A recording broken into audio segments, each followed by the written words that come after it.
All right, all right. Hello, everyone. Hello, everyone. I'm Teacher Niv. This is Dr. Joe's reading and writing class. Today is October 9th, 2025. If you can hear me clearly, can I get a 79.3 in the chat? A 79.3 in the chat.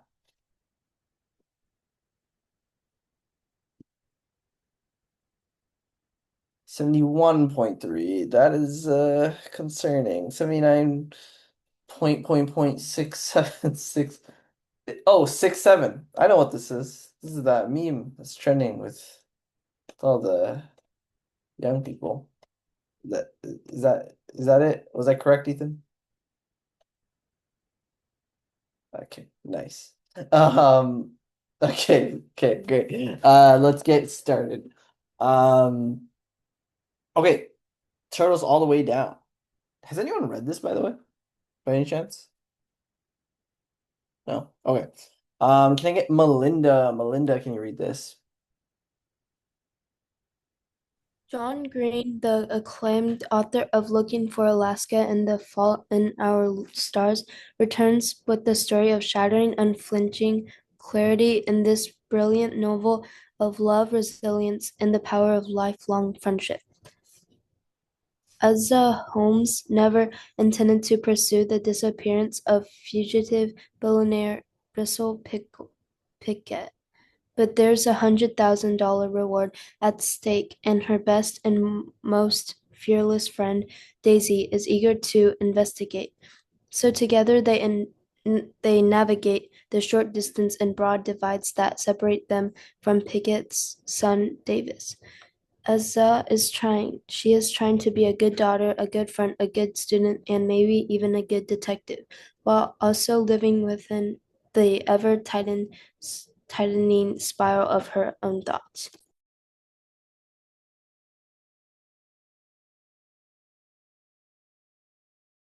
Oh, I was muted. Awesome. Thanks for reading that, Melinda. Yeah, this book has also been turned into a movie, I believe. Has anyone ever read a book by John Green? No? Okay, I guess fair enough. I guess it's a little bit his books are geared for people a little bit no about your age. No. Can I get a volunteer reader? Nobody. Annabelle, can you read this one? John Green's first novel, Looking for Alaska, won the 2006 Michael L. Prince Award presented by the American Library Association. His next novel, An Abundance of Catharines, was a 2007 Michael L. Prince Award honor book and a finalist for the Los Angeles Times Book Prize. His next novel, Paper Towns, is a New York Times bestseller and won the Edgar Allan Poe Award for Best YA Mystery. In January 2012, his most recent novel, The Fault in Our Stars, was met with wide critical acclaim, unprecedented in Green's career. The praise included rave reviews in Time magazine and the New York Times, on NPR, and from award-winning author Marcus Zuzak. The book also topped the New York Times children's paperback bestseller list for several weeks. Green has also co-authored a book with David Levithan called Will Grayson. Will Grayson published in 2010. The film rights for all his books, with the exception of Will Grayson, have been optioned to major Hollywood studios. In 2007, John and his brother Hank were the hosts of a popular internet blog, Brotherhood 2.0, where they discussed their lives, books, and current events every day for a year except for weekends and holidays. They still keep a video blog, now called the Vlog Brothers, which can be found on the Nerdfire's website or a direct link here. Yeah, I just took out the link. But yeah, so does anyone know who Hank Green is? What? No one knows who Hank Green is? Hank, come on, guys. This guy? No? Okay. I guess I'm I guess wow. Anyways, famous YouTuber. They're both brothers. They both did the vlog brothers. He ended up writing The Fault in Our Stars. Does everyone know what that is? The Fault in Our Stars? Oh my gosh. Maybe I am old. Okay. 2012. Boomer stuff. Oh my gosh, 2012 is not boomer stuff. Come on, guys. But yeah, okay, Fault in Our Stars. Uh, very famous book, very famous movie. He ended up writing a bunch of more books, and he's very yeah, he's very popular. His books are pretty successful, mostly in the sort of romance, coming of age stuff. Okay.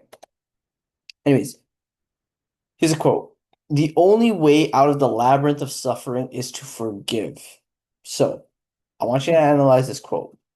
You have to, when analyzing this, you should have a point explaining what labyrinth of suffering is, maybe why it's called that, and then the rest sort of being, do you agree with the quote? What does it mean, etc. Okay, so there's only 5 students today. That's so I'm gonna keep it to 5 minutes. Um, yeah, okay, I'm gonna start the timer now.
All right. Time is up. Let's see what we came up with.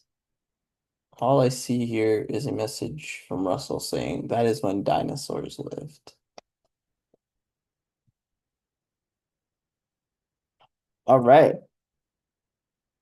Ethan, start us off. This quote by John Green, the only way to get out of the labyrinth of suffering is to forgive. I think this means that the only way not to feel constant pain is to forgive what has happened in the past so you stop holding the pain. Forgive what has happened in the past. Okay, I like this.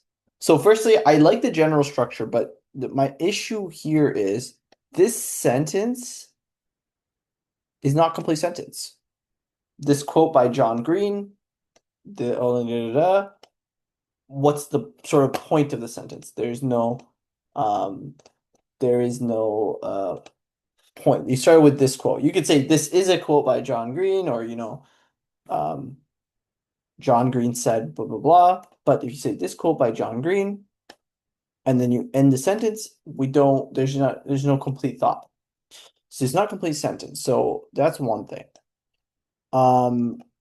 What you could do is this quote by John Green, take this part out, means that, so I'm gonna actually just do that for you, means that the only way not to feel constant pain is forgive what has happened in the past so you stop holding the pain. I like this. I really like this a lot. My only issue here next is forgive who? And that's an interesting thing to discuss too. You could even then delve into like, who are we forgiving? Who is it difficult to forgive? Are we talking about, our loved ones, our parents? Are we talking about ourselves? So there's a lot, who causes the most suffering? There's a lot that you can unpack here, right? And you could even leave it empty-handed, like forgive people, others, etc. You could say all those things, but you need to sort of say something. You can't, I don't think it's clear enough to just say forgive. So I would say leave that. But I like structure, and I think you're on the sort of, I don't want to say right path because you can interpret this anyway, but I would say a right path to explaining what you mean. Okay, Russell, would you like to read yours? I believe that the quote conveys that the pain and confusion we experience in life, our labyrinth, can only end when we let go of anger, bitterness, or guilt. Holding on to these emotions only prolongs the suffering. The way to let go is to forgive. And when we do, why is that capitalized? We free ourselves from the labyrinth of suffering. One example is if your friend betrays you and you hold on to that grudge forever, the only one suffering from that is you. Your friend might not even know or care. Awesome. I like this.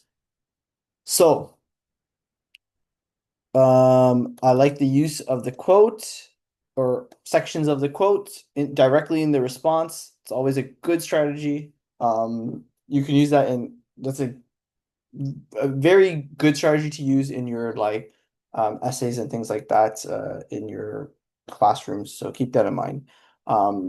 Usually helps tie your thoughts together and usually just gives a sense, like if you're reviewing like a book review or something like that, or you're writing an essay on a book, you're using quotes within your sentences and things like that. It just conveys that you know the the the writing, the book very well, let's say. And in this case, it just helps us really stick to the quote and connect your response back to the quote. And it also, in this case, you're also explaining what the labyrinth means, so it's awesome. Anger, bitterness, or guilt, great. Holding these emotions, prolonged suffering, we let go, great.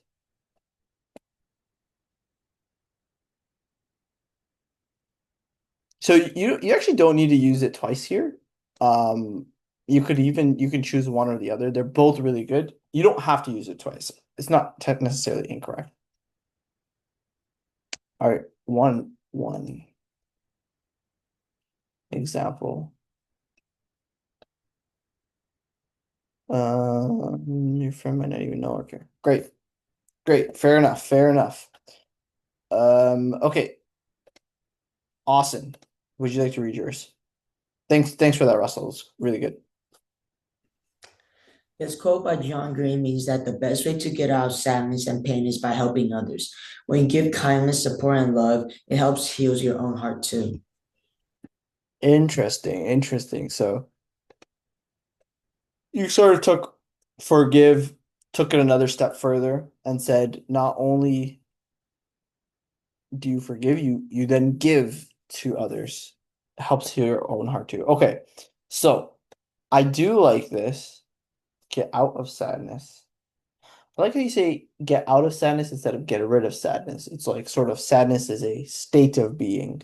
Um, that's interesting. Interesting choice there. But now the only problem is I need to sort of understand why. It helps heal your own heart too. There needs to be more to sort of bridge that gap. How does it help your own heart? Why does it help your own heart, etc., right? There needs to be more there, but I think it is a very interesting analysis though. Okay, Annabelle, would you like to read yours? John Green's quote, "The only way out of the labyrinths of suffering is to forgive," suggests that emotional pain can trap people in a cycle of resentment towards others. The labyrinths in this quote symbolizes the complex and overwhelming feeling that comes with suffering, like there isn't any clear path forward. By saying forgiveness is the only way out, John Green emphasizes the power of letting go of the past so you are able to let your hurt out. Okay. It's just an emotional pain control, cycle of resentment towards each other, towards others. The labyrinth in this quote symbolizes the complex and overwhelming when it comes to suffering, like there isn't any path forward. There isn't any clear path forward. Forwards? Not too sure if forwards make sense here. Is there any clear path forwards? I guess it's fine. By saying forgiveness is the only way out. John re-emphasizes the power of letting go of the past so you're able to let your hurt out. Interesting.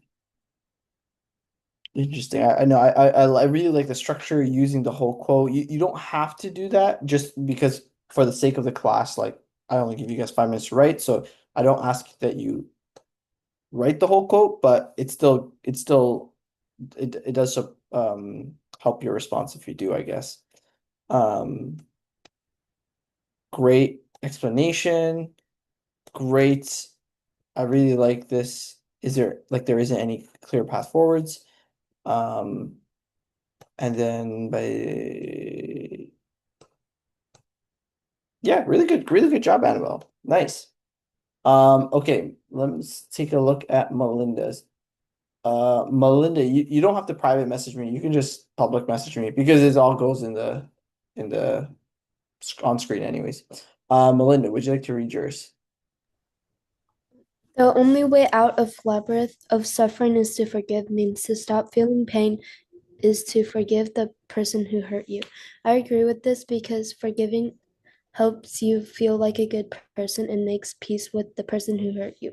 For example, if your friend hurts you by lying, you forgive them even though you're not friends with them anymore. For example, if your friend hurts you by lying, you forgive them even though you are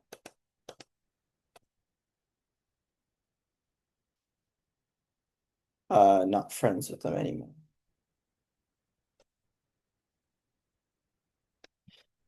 Helps you feel like a good person. So I do like this, and I just think that there is a little bit of a gap that we could bridge.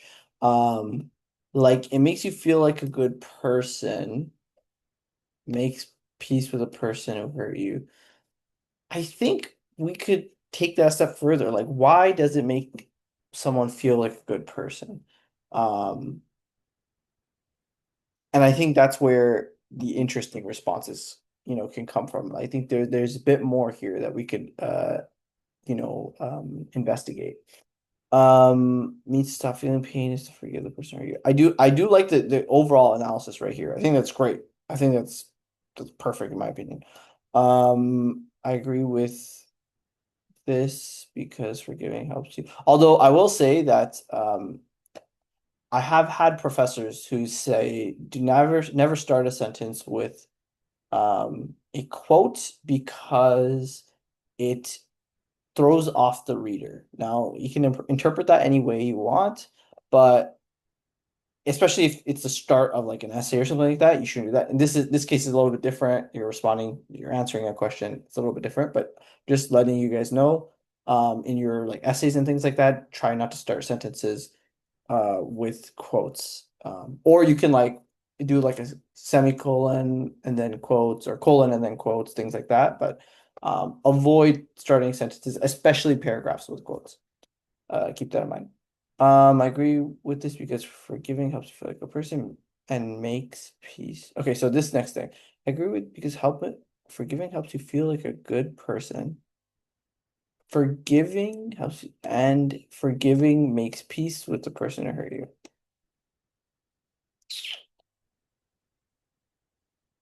You should feel like a good person. So I think it's better to just change this. Take this out. It's just a little awkward, in my opinion. So helps you feel like a good person.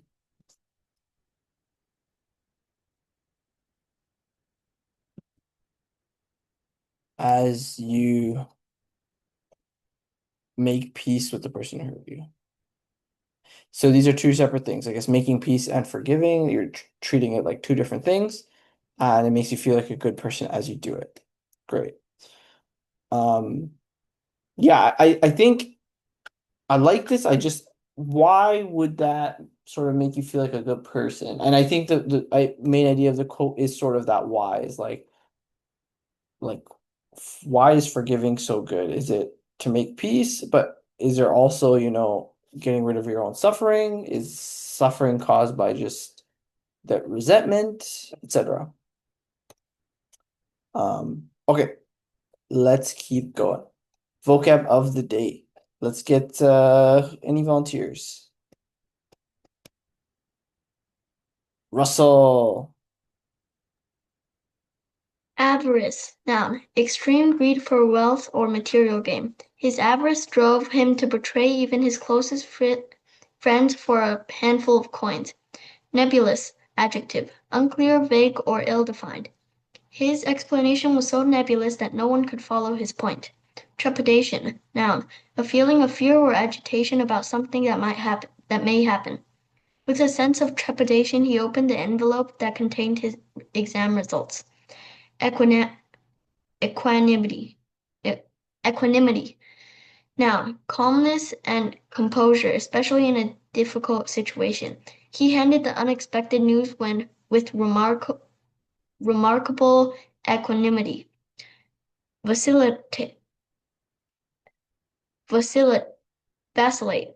Verb, to waver between different opinions or actions. Be indecisive. He continued to vacillate between choosing a career in law or medicine.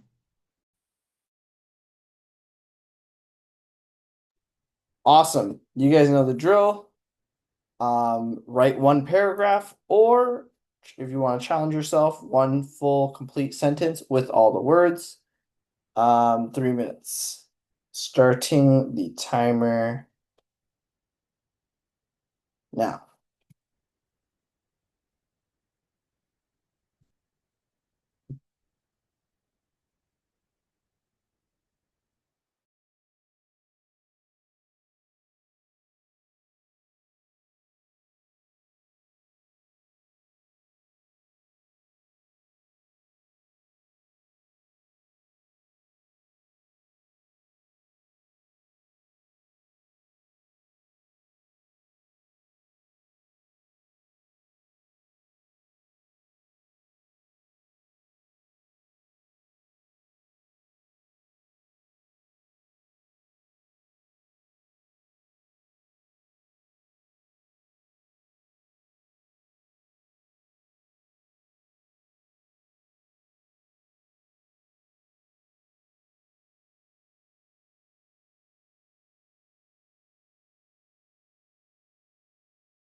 All right, all right.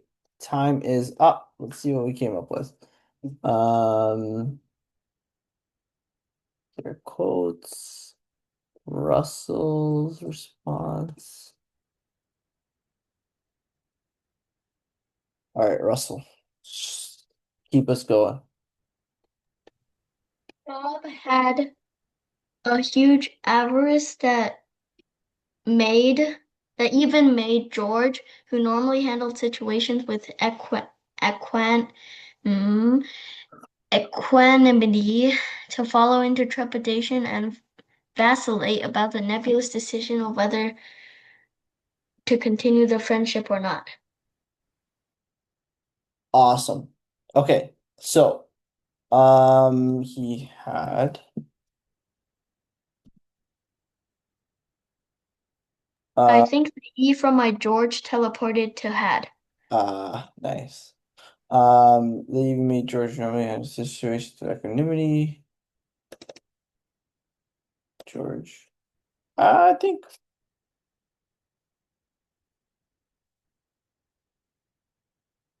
we could just do commas, then take out the two fall. So even made George fall into trepidation and vacillate about the nebulous decision of whether to continue the friendship or not. Nice. Okay, so Bob had a huge avarice. I would say in this case, avarice shouldn't be used like that. It's like Had an extreme greed. had an extreme. It would be Or he has. He has. he has a huge avarice. Yeah. Yes. Or he has a huge or his avarice. Like Bob's avarice was so extreme that even so okay, we'll leave it at has. Bob has a huge avarice. Ha, uh, okay, we'll leave it like this. I'm gonna look into this one. I'm actually not, or I'll just leave it here for now. I'm not 100% sure about this one. Okay. But besides that, great stuff. Ethan, can you keep us going? George took the offer without showing any sense of trepidation and staying equanimity. Even when the instructions were nebulous, he still did it for the avarice. Avarice? I think that's how you say it. Oh, avarice, avarice. Avarice. Avarice. Nice. Um. Okay. Awesome. Even as he still did it for the avarice. He still did it. What was that noise? He still did it for the avarice. Now I'm lost. Okay, so I can confirm. I just double checked. This sentence is correct. He has a huge avarice is fine. He still did it for the avarice. Now I'm not too sure. I'm going to say no, he still did it because of his avarice, his greed. Okay, nice. Who's next? Looks like Melinda's next.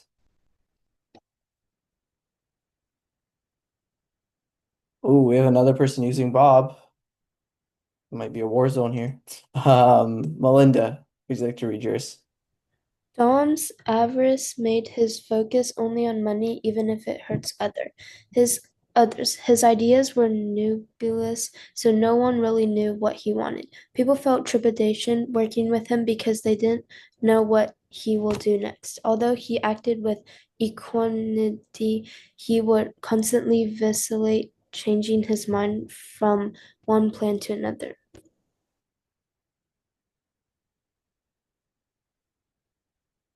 Made his focus only on money. His focus, even if it hurt others. Made his focus So this is a little bit of awkward phrasing. I would say Dom's avarice made him focus only on money, or made money his only focus. Made his focus only on money is a little awkward. So I'm just gonna highlight that. You could say money his only focus, his made him focus on only on money, etc. Just focus only on money. You guys are getting me with maybe I'm losing my mind, but some of these phrasing I'm like, huh, I guess I've never really read that way, and I don't want to tell you guys it's wrong if it's not, but what I can tell you for sure is it's definitely awkward. His ideas were nebulous, so no one really knew what he wanted. The felt trepidation work for them, didn't know what next. Although he acted with equanimity, he would constantly vacillate, changing his mind. Nice. This is great. Great sentence here. Good stuff, Melinda. Okay, Annabelle, would you like to read yours? Bob was still vacillating on the last question between answer A and answer B as the timer rang. With a feeling of trepidation, he handed the paper to the teacher, who took one look at it and said with perfect equanimity, said that all of Bob's answers were wrong, and his steps were so nebulous no one could read them. Later, it was found that the teacher had done that because he had developed avarice and wanted money in exchange for putting a good score on Bob's test. Yes.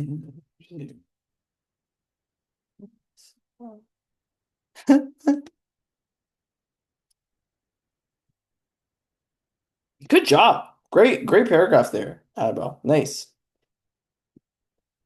Okay, really good stuff, guys. Let's move on to we have another literary device. So we did alliteration last week. Let's talk about understatement. Actually, before we talk about it, who here knows what understatement is as a literary device?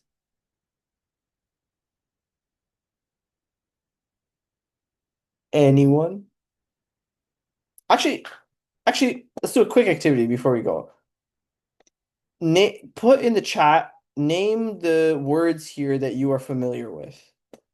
Like you have seen before in the context of like epic. We know epic means like awesome, but like in the context of literature, like what is a epic? If you guys are familiar with these words, you come across it before, whatever, let me know. Everyone knows what rhyme is, so I'm just going to give that a bit of a,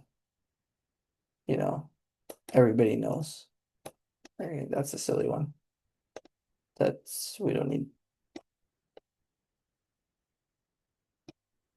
How about just open your mic and say ones that you kind of heard? Russell? Alliteration, onomatopoeia, Mhm. rhyme is out of there, right? Yeah. So rhythm, metaphor, simile, personification, hyperbole, understatement, paradox, allusion, irony, foreshadowing, Or climax. let's skip these ones for now, just Oh. like this left side. Okay. So I saw oxymoron. No, you didn't say that. Symbolism and allegory. But no, imagery I know. Okay, nice. Alliteration. I know verbal irony and situational, but I don't know dramatic. Okay, irony is going to be a big one. We're going to spend some time on that one. So we're going to keep that. Consonants. I mean, these ones are kind of silly.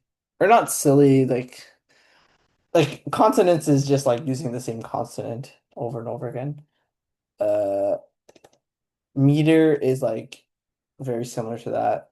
They're sort of only in like when you really, really look in depth into something like poetry and things like that, then these things come into play.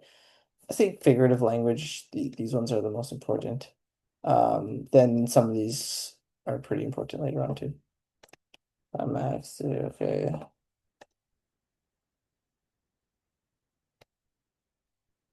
Structural devices are very important. Chiasmus. We'll pretty much be going over all of these regardless.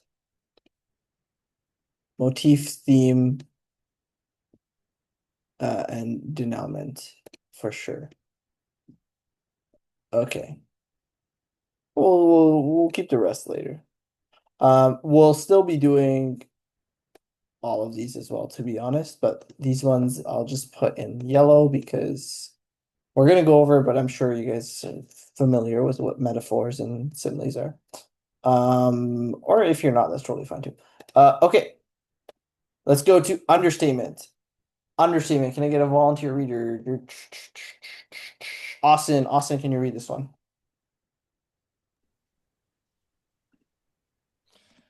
Understatement is a literary device in which a writer intentionally makes a situation seem less important, serious, or intense than it really is. It's the opposite of hyperbole, exaggeration. Instead of making something sound bigger, understatement downplays it for effect. Purpose of understatement: create irony or humor, convey modesty or restraint, add a sarcastic or deadpan tone, making event or emotion feel more realistic or relatable. Nice. Okay. So, actually, we have some examples on the next slide. Let's go over them. Can I get Ethan? Ethan, can you read this one?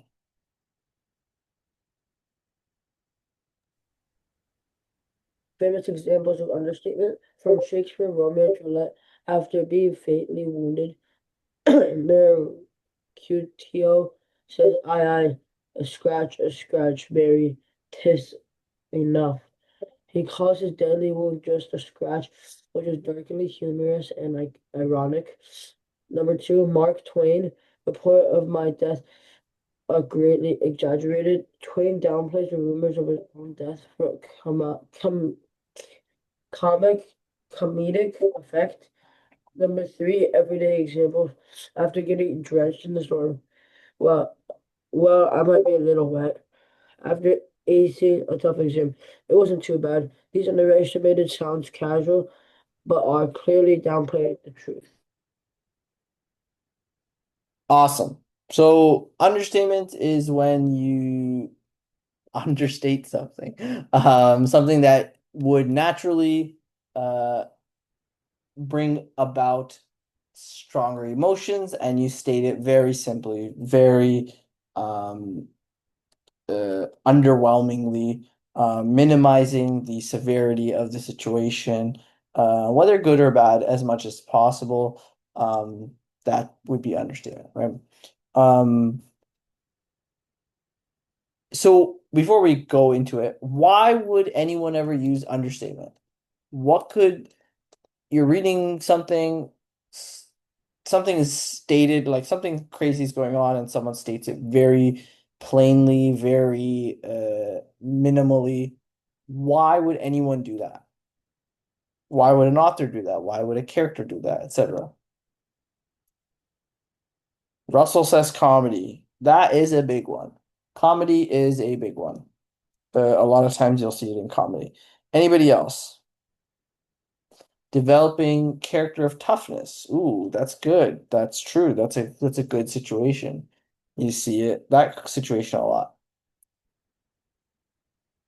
Anybody else?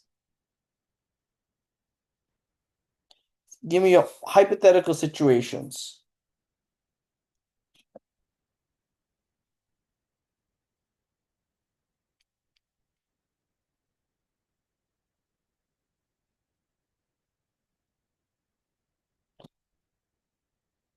Okay, fine.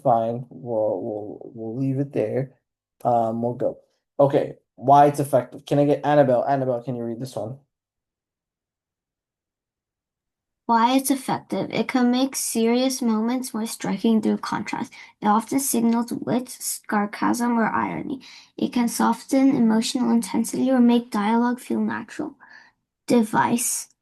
Understatement. Definition: making something seem less than it is. Example: it's just a scratch, said the man missing an arm. hyperbole. Definition, exaggerating for some effect. Example, I've told you 1,000,000 times.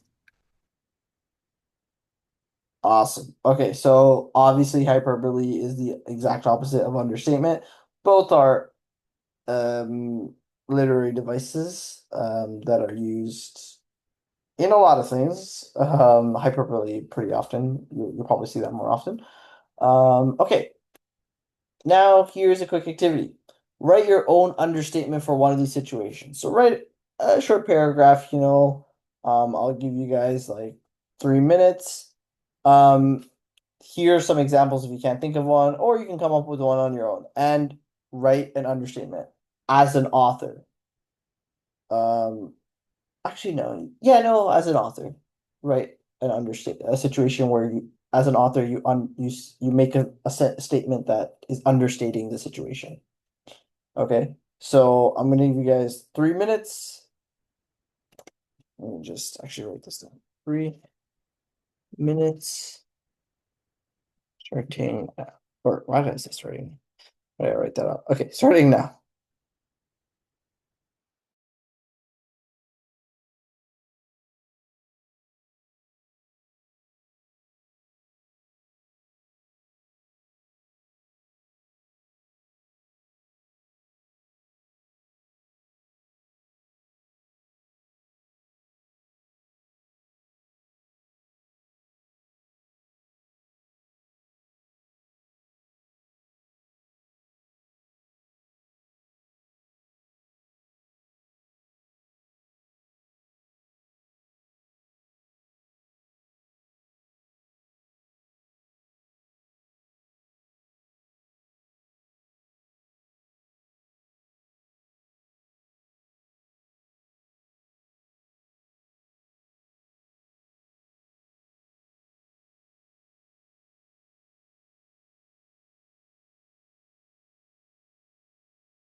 Okay, time is up. Let's see what you came up with. I actually gave you guys a little extra time because I only saw Russell's response. And still no responses. Okay. Russell, would you like to read yours? For number 1, you just won a huge award. Meh, light work. You fell off a bike and broke your arm, took a little tumble and didn't quite stick the landing. For number 3, after someone wins the lottery, that's a decent payday. Nice. Okay, I was thinking more of like a situation like a paragraph, but this is a fair this is some fair responses, statements that can be used as understatements. Okay, nice. Is that all we have? Okay, Annabelle. Okay, so I guess maybe okay, this is maybe my fault. It looks like everybody took it as write a situation for each one. Write a statement for each one. Okay, Annabelle, would you like to read yours? For the first one, I only want a square foot of air. For the second one, where they broke their arm, I fell off a bike and got a small scratch. And the third one, the person who ate a whole chicken said, I ate a breadcrumb yesterday. Nice. I ate a breadcrumb yesterday. This is funny because it's not even like bread. It's not even the same food. Okay, Melinda, would you like to read yours? One, I guess I did okay. Two, that hurt a little. After you spill paint all over the classroom, that's a way to redecorate it. I forgot the it.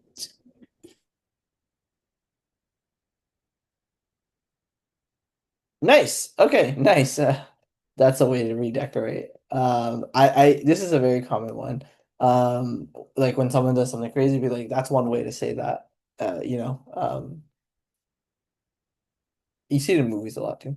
Okay, let's keep it going. Do you love learning about histories? Article of the day. What about studying the past in or out of school excites you? Okay, put your hand up if you enjoy history. Okay, let me put it this way. Put your hand up if you don't enjoy history as a subject in school. Okay, we have one person who doesn't like it. Two people who don't like it. Okay. So, what I will say to you guys is when I was in school, I hated history too. And I sort of still hate history, like how it's taught, but I think it's more so how it's taught. There's so much cool stuff in history, and a lot of schools only end up teaching. I don't know. My school ended up just talking about the war, like World War II, entire years just relearning World War II, which is, I mean, it's important. It's shaped a lot of our world, but I mean, there's so much cool stuff that happened in between, like civil rights movements, like evolution of technology. That's part of history too, right? How technology shaped our world, etc. So it's very cool. Ethan says let the past be the past. I agree, but we all need to learn from it too. Let the dead be the dead. Yes, I agree, but again, there's so many lessons there that we have to look into. Okay. Let's get started. Can I get Ethan, would you like to read this? What have your experience learning history been like, both in and out of schools? Do stories of the past captivate you, or do they feel dull and distant? How important do you think it is for young people to learn history? What difference would it make to society if people didn't know what happened back before they were born? In the article, a National History Day, students get competitive about the past. Jennifer Swirlesser writes about a 5-day event held in June where 3,000 middle school and high school students, where thousands of middle school and high school students from across the country gather and bring history to life. One evening last weekend, a group of middle school and high school students were packed in the theater at the University of Maryland, Maryland, clapping and swaying along to history, or rather history. Well, the tune was the familiar One Direction hit. The lyrics, sung by a woman on stage strumming an acoustic guitar, were different. All right, all right. Let's continue. Can I get Melinda? Melinda, can you read this?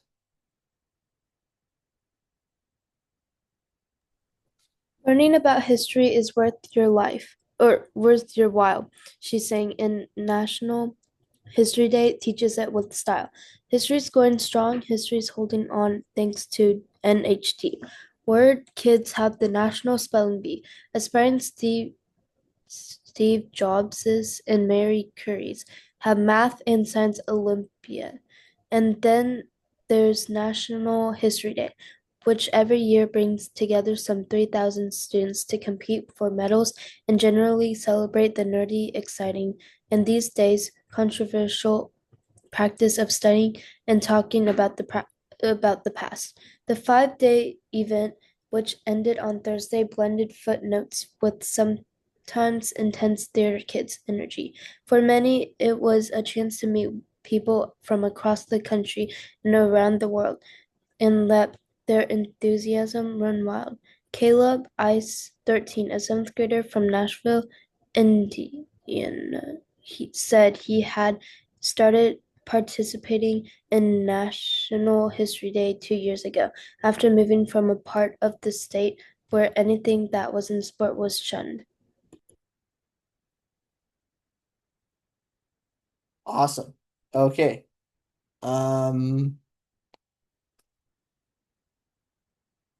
Let's keep going. Can I get a volunteer? Austin, can you read this one? National History Day was founded in 1974 during the run-up to a bicentennial. Today, the organization reaches an estimated 500,000 students nationwide through a number of educational programs. But the main event is still the history contest. There are competitions for websites, papers, documentaries, museum exhibits, and 2 age categories. Participants rise through a series of local and state contests, working for months to refine their theses. Visuals and annotated bibliographies, which must include a variety of primary and secondary sources. The strength of National History Day, supporters say, is that it's driven by what students themselves are interested in, and it aims to be a resultly a nonpartisan, genuinely inclusive affair. Awesome. All right, and last but not least, let's get who hasn't read yet? Russell, would you like to read this one? Then the article provides an overview of the different projects students presented this year. This year's theme, Rights and Responsibilities in History, was broad enough to take in just about anything. That variety was on vivid display in a ballroom, where many of the roughly 400 entries in the tabletop exhibit category were spread out like a museum of many museums. There were multiple entries on the French Revolution. Title that's 9. The Berlin Wall, the Tuskegee syphilis experiments, the 1950s comic book scare, and Native American boarding schools, often through a state-specific lens. We always get a lot of women's suffrage. Jackie Robinson, the Triangle Shirtwaist Fire, said Jeff Ball, a teaching specialist at Harford Community College in Maryland. One of the contest's more than 500 judges. But there were also surprising, tightly focused projects, like exhibits on Paralympics, the fight for racial integration at Cleveland's youth-led beach amusement park, and the role of flight attendants in advocating for laws banning smoking on airplanes. Awesome. Before we go to the last slide, I mean, like there's so many cool stories and things that um how our culture shifted, which led to different laws, which led to different customs and practices and things like that that I think that's what history is. And I think it's a little bit of a shame that we only focus on the wars because I mean there's so much that goes on and evolves that are outside the wars, even though the wars are obviously huge and whatever, right? Um, like I mean these 1950s comic book scare is crazy. Native American boarding schools is insane. Like a lot of the stuff we read about, the treatment that Jackie Robinson, the first black baseball player in the uh in the MLB, um, well, actually, that's not even true. Like we're taught that he's the first black uh, baseball player um in the MLB, but what is not taught is actually before segregation in like the late 1800s, there were black players in like playing baseball, like professional baseball. Then they actually afterwards, then they banned black people from joining it. Then when they unbanned it, that's when Jackie Robinson played. So it's like it's kind of crazy. Like we don't even hear about these stories, and a lot of people are not taught these things in history. And then you wonder like how did these things happen, right? And then we can learn from those experiences. So last slide here. We get I think Russell, can you just finish it off? It's just like 2 sentences. Imani Haven and Carmen Thompson, two 16-year-olds from the White Mountain Apache tribe who live in the reservation community of Quebecu, Arizona, had brought an exhibit about missing and murdered Indigenous women. We really wanted to raise awareness, Imani said. Lots of people are coming to us asking questions. Awesome. Okay, let's get started with the first question. Do you love to learn about history? I already know your answers, so um, I'm assuming everyone's going to answer it this way. Do you find the subject dry and boring? Share a memorable experience when the past came alive to you, either in or outside of school. So in this case, I need to know the most interesting experience that you've had learning about history. I'm going to give you guys 4 minutes. I think that's fair. Starting the timer now.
All right. Time is up. I'm reading the chat. This is kind of funny. You guys are saying you don't even remember what you ate yesterday.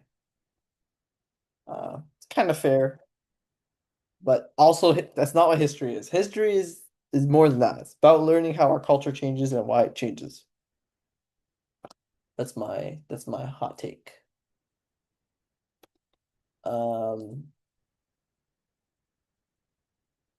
Okay. Oh, did I just post Ethan's twice? Yes, I did. Yes, I did.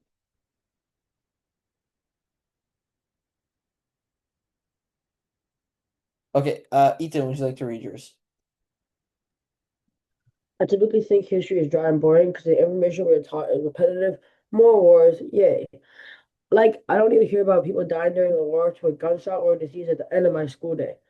One time the class was actually interesting was when we get to watch a movie about the war. It should have been a war because no specific war. And the reason the movie was the reason the that I'm so bad at it. I was gonna say the reason the class was good was because it is a movie in school.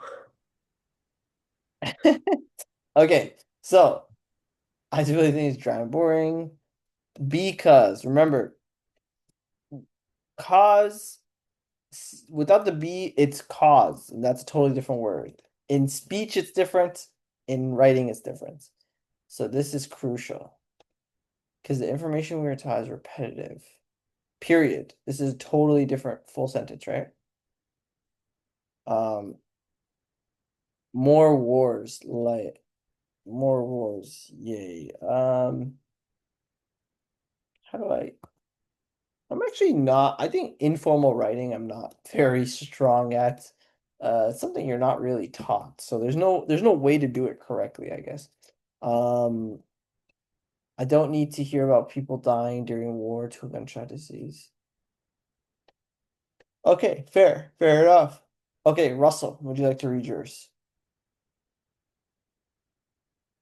I enjoy learning about history as long as it is not about war laws, war fronts, guerrilla warfare, or anything on war because I'm tired of it and I do not find it interesting.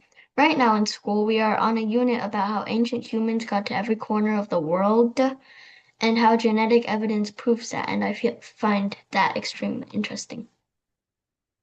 Awesome. I'm interested as long as not about war laws, war fronts, or anything about war because I'm tired of it and I do not find it interesting. So great. Right now in school, we're on a unit about ancient humans got to every corner of the world and how genetic evidence proves that and find it. That's very cool. Are you studying about the 7 different types of mitochondria and how there's only a handful of mitochondria across everyone's bodies? We're finding a specific genetic marker passed down on the Y chromosome, and the genetic marker is a genetic mutation, an error in its spelling, AGTC. And then we can trace that marker, and because the Y chromosome is only in men, then we can trace connections around the world, and we can order how they got there, when they got there, where they got there, and that stuff. Yeah, very cool. Very cool stuff. See, like I mean that's a whole different era of history, but like that stuff's very cool. I But think last year we were learning half about uh the American Revolution. Half of our entire year was on American Revolution and then Jackie Robinson. So I did not like that. yeah, like those things are very important, and I guess like especially for America, like if you're in America, like you do have to learn those things, but I don't know. I just think that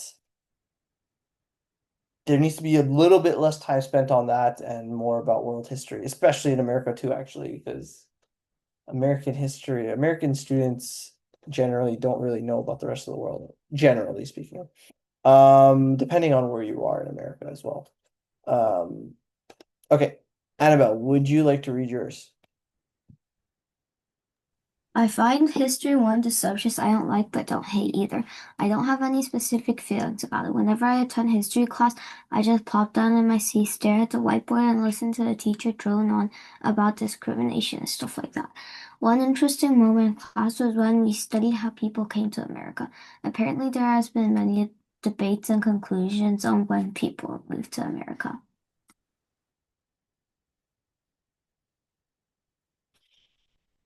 Okay. Um,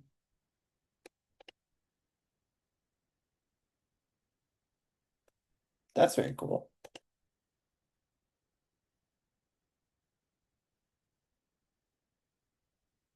I I didn't know this. When people move to America, I guess like when in like the indigenous people came to America, or I guess there's also debates on like Vikings reached America, North America earlier.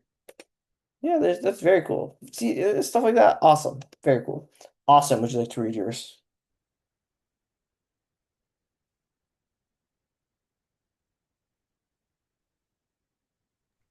I really enjoyed history because it helps us understand how our world has changed over time. In school, we had a unit on the American Revolution, and I loved working on a project where we created a timeline of important events. It felt like the past came alive as we learned about the battles, the Declaration of Independence, and how the colonists fought for their freedom. Awesome.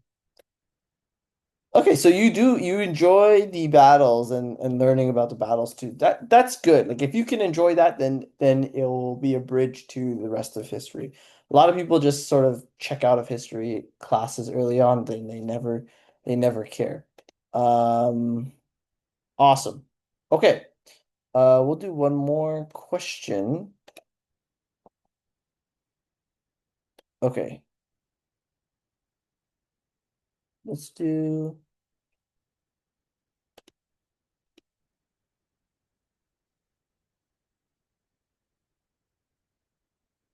Okay, what advice would you give to your teachers to help make their history classes more meaningful and effective? What could they learn from National History Day's approach? I guess you don't have to do the National History Days and you don't have to answer the second part, but just what would you do to make it more meaningful? What would make you more interested, etc. So I'm gonna give you guys five. We'll do 6 minutes for this. The paragraph? Yes, paragraph. So when you give a point, I want you to sort of explain a little bit more, like why you think that will help as well. Starting the timer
All right, time is up. Let's see what we came up with.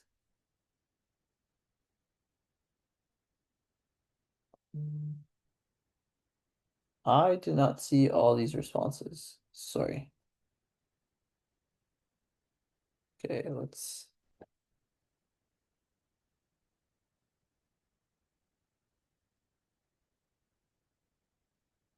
Okay, let's start over here. Ethan, would you like to read yours?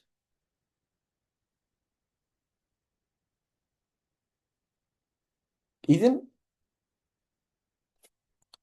Okay, I'll read Ethan. He says, my advice is to have more hands-on activities so you can engage students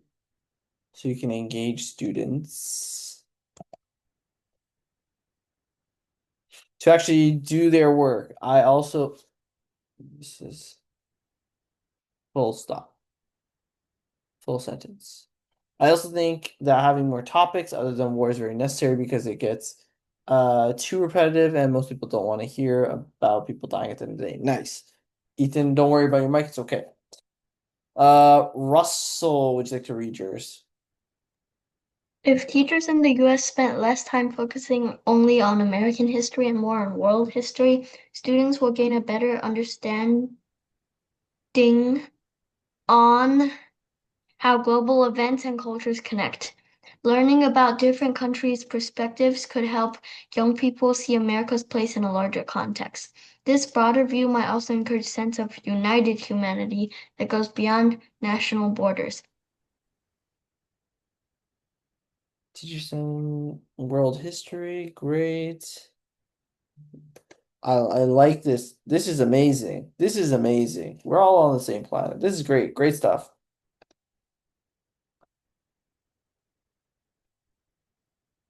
Really like this.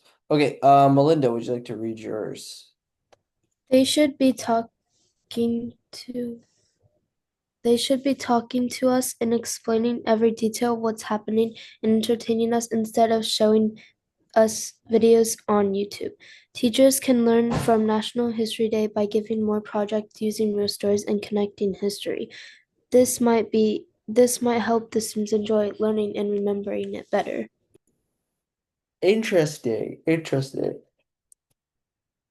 They should be talking to us and explaining every detail and entertaining us instead of showing us videos on YouTube. Okay, they should not be showing you videos on YouTube the entire time. So that is a big problem. My teacher does that. Okay, that is a problem. That's not good. You can show some videos on YouTube, like there's a lot of good content on YouTube for especially for history, but I mean, yeah, it should be a discussion. It should be like, hey, so this happened in the 1920s, which led to this. Like, why do you think that is, right? Some engaging discussion, get you guys thinking, then explain a bit more. Cool. Annabelle, would you like to read yours? A piece of advice I would give to my teacher to make history more interesting would be for students to be able to interact with physical objects that represent a past. For example, if we were learning about World War II, the teacher could create a mini battlefield or map with Lego minifigures on them. Instead of writing down strategies soldiers used in the war, teachers could show what happened using the minifigures as soldiers. This could help create a visual image of how the actual war was like while making history both fun and exciting. Awesome. I love that. Very cool stuff, Annabelle. Um, I think these physical examples of like land and things like that is very beneficial for studying the wars and things like that. For other things, like maybe it's not as maybe like maps are not as effective, but um still still some physical things are good for just overall understanding. I had a teacher show us a lot of old school tech, right? And they would have us use some old school tech, and then we'd be like, "Oh, this sucks." This is an old phone. Like you have to get someone to change the wire. Like you have to call a place, and then they would I forgot what they're called, like a telephone operator, and the telephone operator would then connect the wire to the right spot, and then you can contact that person. And it's like this sucked, and you can understand why phone calls were more rare, and things like that. Then as technology advanced, we had texting, and now people don't really call much anymore. Um, so yeah, some physical things help people get engaged and visualize things a bit better. Austin, would you like to read yours?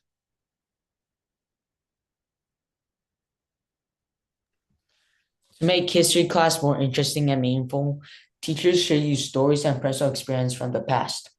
Also, they should add hands-on activities like projects, debates, or reenactments that can help bring historical events to life. Awesome. Okay. Have you guys ever been to a historical reenactment?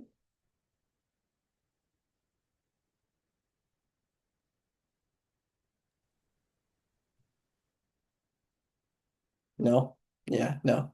I used to see them on TV, or like on TV shows, they'll talk about historical reenactments. I've never been to one. I've been to, so, no, my teacher showed me that on YouTube. Wow, I didn't know teachers were using YouTube that much. I'm gonna be honest. That's kind of interesting. Okay. So actually, I had another question, but for the homework, I'm gonna say, if you could start a business, what would it be and why? If you had to start a business. Awesome. So that's gonna be the homework question. That's all for today, guys. I will see you all next week. Have a good one. Goodbye. Bye. Bye. Thank you. Bye, thank you. Bye.